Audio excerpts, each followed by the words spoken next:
Hi everyone, it's Steph here if you don't already know, and on this channel I just talk all things careers and all things lifestyle. And in today's final installment of my Black History Month series, I will be interviewing the wonderful Chidi Onyeche. Now Chidi is an associate at Latham Watkins, and she's also 1/3 of the Ultimate Guide group, which you can find on Instagram and also YouTube and TikTok, so please do give them a follow and subscribe to their channels too.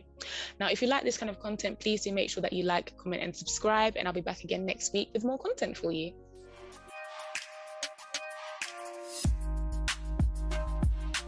So before we get started with the interview, do you want to take a second to just introduce yourself, tell us who you are, tell us a little bit about your legal journey and how you got to where you are today?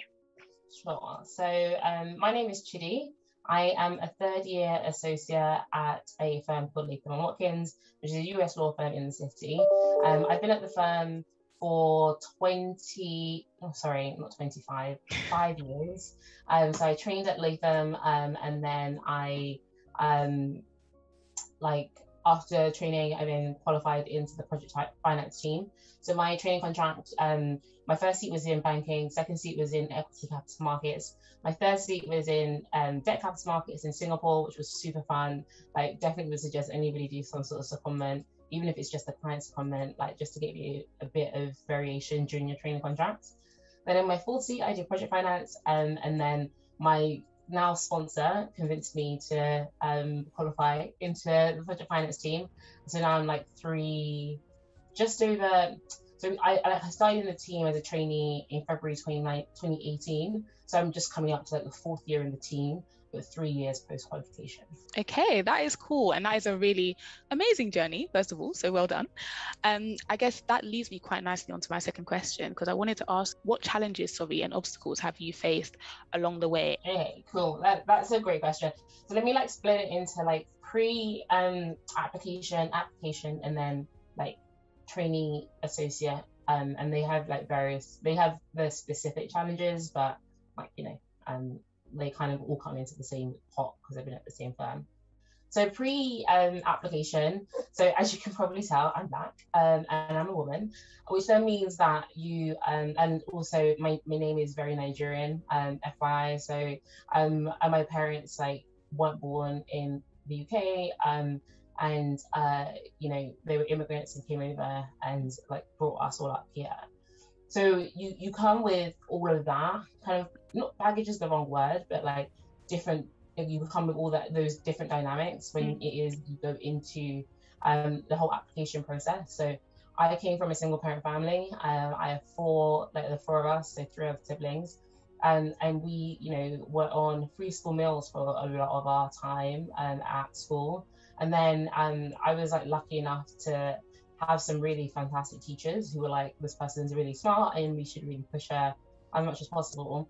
And so they put me up for loads of scholarships and things, and I got a couple of scholarships to private schools and all that kind of jazz at sixth form. But then my mom's a single parent and she had bills to pay and kids to feed. So it didn't then make sense, even if I had a scholarship, for me to go, because there were still school fees that you'd have to pay, you'd only get tuition and stuff covered. So I ended up just going to not a local state school, it was an hour and 10 minutes from my house state school, but it was a state school that I had never even dreamed existed, because where we were, really underrepresented individuals don't really go to, at the time, I'm showing my age here, but at the time you didn't have to go to school post 16. And so obviously now everybody has to go to school up until they're 18. But that then meant that people who were 16 ended up going to the local shops or into London to start working, because they didn't have to continue work. And so a lot of the schools in my area stopped at age 16. The individuals who were really instrumental in me applying to, I went to Oxford Uni and to study law, were the most instrumental people that I could have imagined. In addition to all the cheerleaders that I had at my first secondary school, I wouldn't have gone to that school, and I wouldn't even have thought that Oxford was something for me without my teachers at both schools, who were really instrumental in that journey, as well as my mum. My mum was like, yeah, I've already decided that you're going, so apply and go.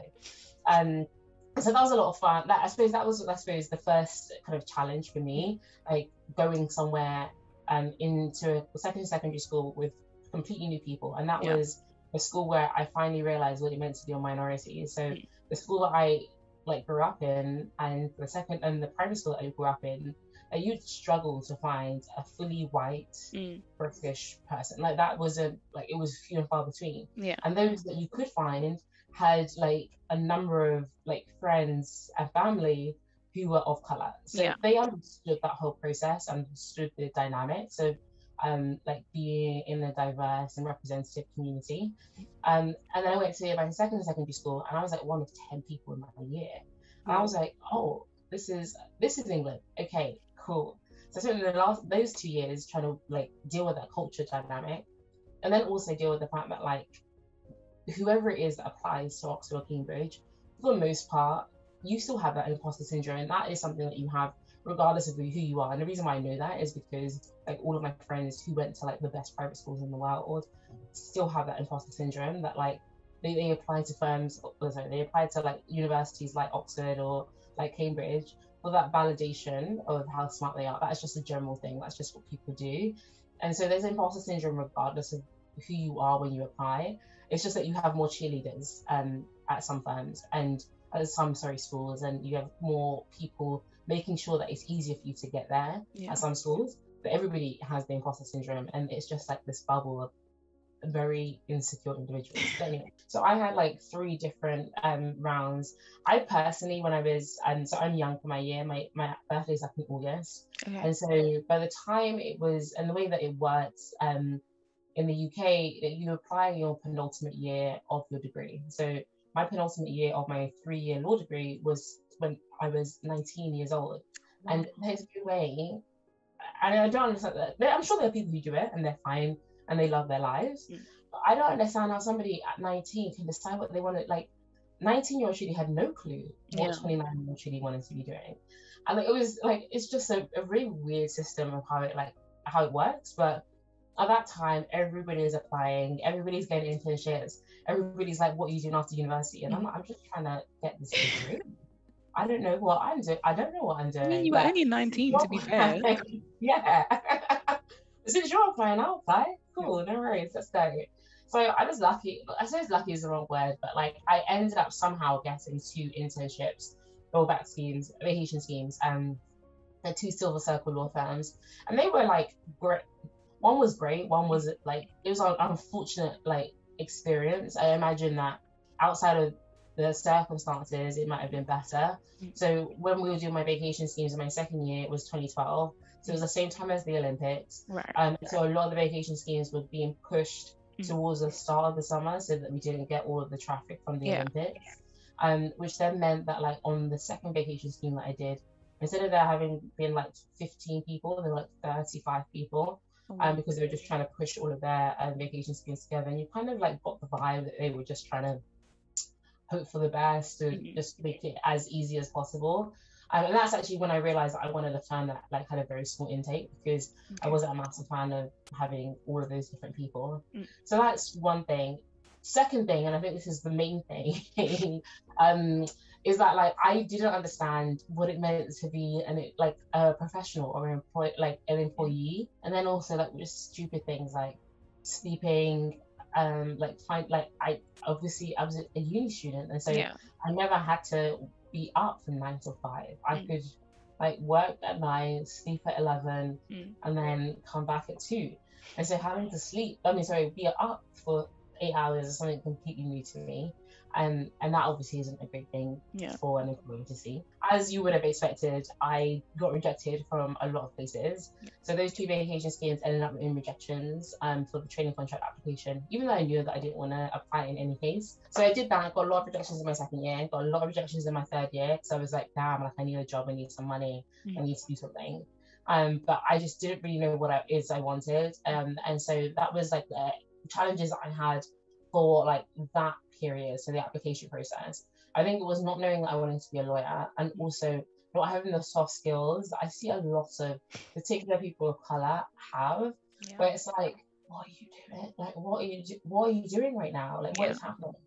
We had one vacation scheme student come in and like completely like berate, like my sponsor is half Dominican, and then I'm Nigerian, and like she wasn't Nigerian or Dominican, and like completely like, you know, cut out like Nigeria and Dominica. And I was like, I don't know what to tell you right now. And I know you think that's really nice and really chilled and all that kind of stuff, but you are here on a 2-week interview. So maybe don't do this now. Maybe save this for your friends. Do you know, that is probably one thing to like come back to at the end, because I do find that sometimes people of color, I don't know how to explain it, but like you sometimes blur the boundaries when you first start a professional role and you think, oh, this other person of color is my friend, like therefore I can do like, and it's like there's still a professional boundary, I guess, that you have to maintain. But that could be something that we talk about at the end in terms of tips. So yeah, no, for sure. I also had the misunderstanding that like, oh, I went to Russell University, I went to like one of the best universities in the world, like, and I'm black and I'm a woman, like of course I'm getting a job. And it's like, no, you're really not. Like, if you're not going to show them that it makes sense for them to invest like thousands to like of hundreds of thousands of pounds in you, then no, they're not going to give you a job. That doesn't make any sense regardless of what university you've gone to. And then once I got into the job, I actually didn't have that many. I've been really lucky that there have been so many different black people at the firm. So I haven't had some of, you know, the issues that a lot of other I think black people in the profession have. Like, I have loads of associates who are black, loads of partners who are black, and so I'm probably not going to be the first person to go through some of the like nuances or microaggressions. And so it's good to have that base of people that I can speak to and discuss and work out how best I feel about it, and also sometimes just to have a rant. I have had the issue that like all black people are the same like thing, like, and there definitely has been an impact on that. Like, I know that there are some people that I work with who have worked with another like black woman or another Nigerian person and have the stereotypes or have the biases of that interaction, and that kind of transposes onto me. And I guess just to pick on that last point, how do you actually practically manage that? Because I think it's something that, as a fellow black woman, I do definitely fall into that, I guess, arena where sometimes people do expect me to be a particular way just purely because they've dealt with other black women who maybe have been that way, or to be fair, maybe they haven't, but they've just heard that that's how black women are, right? And then sometimes it is hard. It's kind of like you're, I guess, fighting to prove that you're actually not the way that they have, you know, presumed that you are. So how do you try to, I guess, navigate that to ensure that you are like fostering the right relationships in the workplace, you are still like producing the best work that you can, but you are kind of managing that relationship as well? For the most part, the people who have those mentalities are not your money makers, are not the people who like understand how the firm works and how best to position themselves so the firm recognizes their value as a general point, right? And I say this because I am a bloody good lawyer and I'm a very good associate. And so if you have any like misconceptions about me or misunderstandings about how it is that I operate because of the fact that you operated or worked with a woman who you know, was very confrontational, if that has an impact in the way that you work with me, that's on you. That's completely like, you're missing out on a very good associate, you're missing out on a very good lawyer because of your biases. And the person that is missing out and doesn't understand how good I am as a lawyer, how good I am as an associate, isn't somebody who will work very well within the firm or is a moneymaker or who moves the firm in a way that they become invaluable, indispensable. Like, I'm still navigating it. That's what I've come to realize, and that's something that I took a long time to discuss with my sponsor to get to a point where, again, I don't like confrontation. So like, to get to a point where I'm comfortable with, because for me, I'm like a massive, like, obviously like an, you know, daughter of an immigrant. So for us, it's just been like, oh, be so happy that you're at the table. And actually, like, the seat at the table is really like impacting my mental health and impacting the way that I work and impacting the way that I operate with individuals. And so it's not like I don't want the seat anymore. Like, take back the seat, find another associate to fill that seat, because that seat is not worthy of me and it's not worthy of my stress. You've spoken a bit about how you are quite, I guess, maybe fortunate, I don't know if that's the word, in that there haven't been as many obstacles in your latter part of your journey, just purely because there have been quite a few black people in the firm, like partners, associates, etc. So you've always, I guess, had someone that you could turn to and say, oh, I'm going through XYZ, how would you kind of manage it? And there's been that kind of relationship, which is quite good.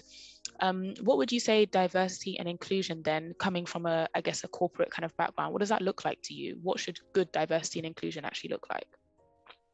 I think that good diversity and inclusion just means that like everybody is represented at every level, right? And it's not to say that like I find representation not only in Black people, then that's like a farce, right? Like the idea that all Black people are the same and that all Black people get on. I get on really well with my sponsor because he and I have very similar backgrounds and very similar upbringings. We're both African, we both have African parents, we both love Africa, all of that kind of stuff. But at the same time, there are other individuals within the firm who are Black, who also really like Africa, and I get on well with because we have that common interest and commonality. So I think it is just seeing yourself represented or the way of life that you want to experience at every level. So as a trainee, as a junior, as a mid-level, senior and partner and senior partner. And it's helpful when there are Black people. So then like you can finally take the race thing out and start actually looking at like qualities and how people can align. But I think that's mainly it for me. How do you navigate being authentically Chidi, and how would you kind of, I guess, advise aspiring Black lawyers, solicitors, barristers, whatever, to also be authentically themselves?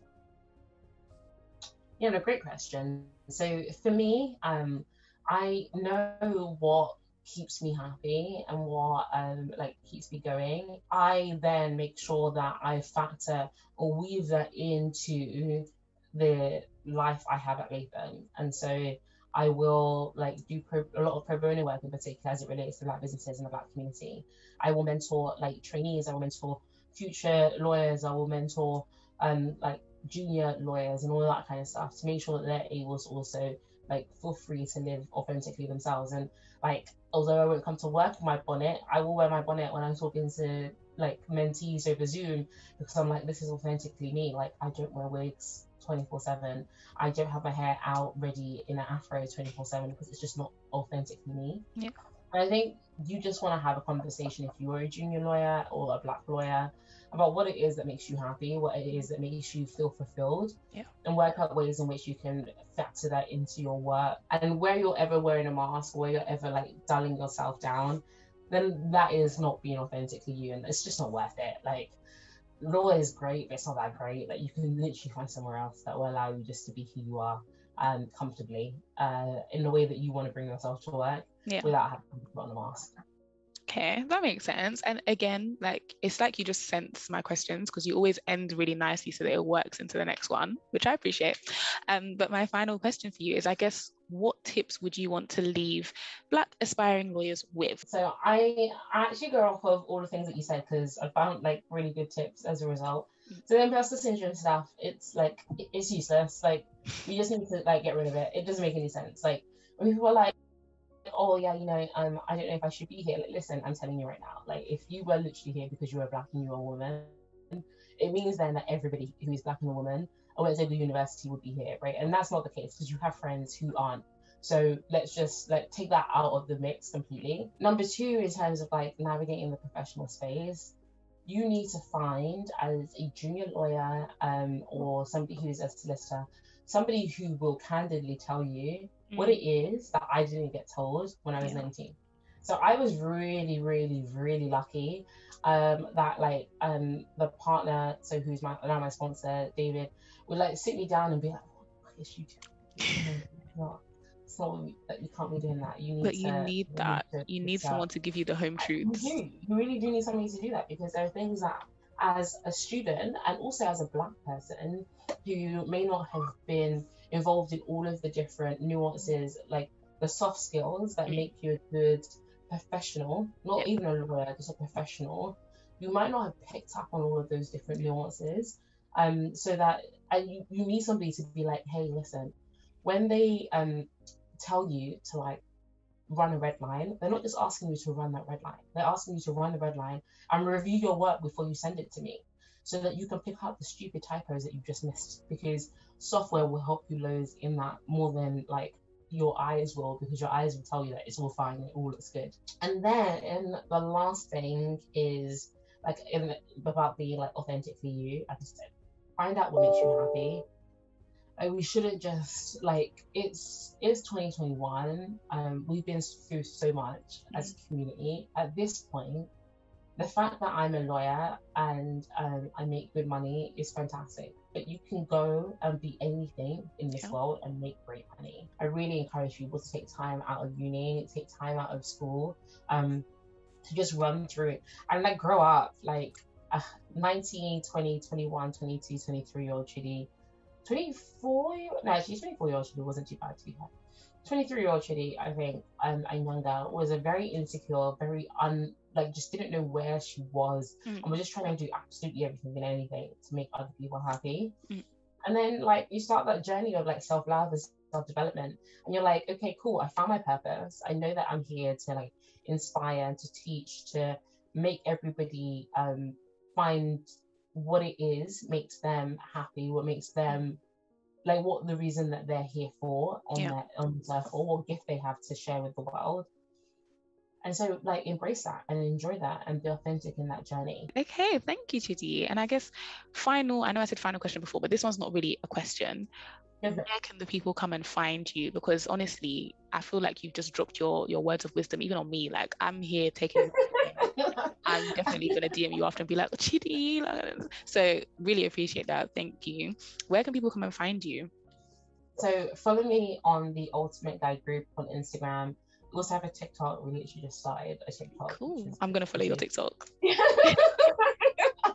I feel like bloody old. I feel like when those people bounces, I'm like, I'm not doing that. But anyway, and then also we have YouTube, so the Ultimate Guide group as well. Like, feel free to add me on LinkedIn. So it's Chidi Onyeche, which is the name on my Zoom. But like, I'm on LinkedIn few and far between. Like, I'll be on there for a little bit, and then some days I'm not. So if you want like a fast answer, if you want like an in-depth answer, and you want me to actually properly like respond to your question, the Ultimate Guide group is the quickest and easiest way to find me. Perfect. And all of those links will be in the description, so please do make sure that you go and follow and support, because their pages are actually amazing. Like, I've been following them for a minute, and they're teaching me how to adult, so I love it. It's really good. We love it. And there we have it, everyone. That is the end of my Black Excellence in the Law series. I've had an absolutely amazing time interviewing a future trainee, a current trainee, an associate, and a partner, all to help you Black aspiring lawyers get into the industry. If you like this kind of content, please do make sure that you like, comment, and subscribe. And I'll be back again next week with another video.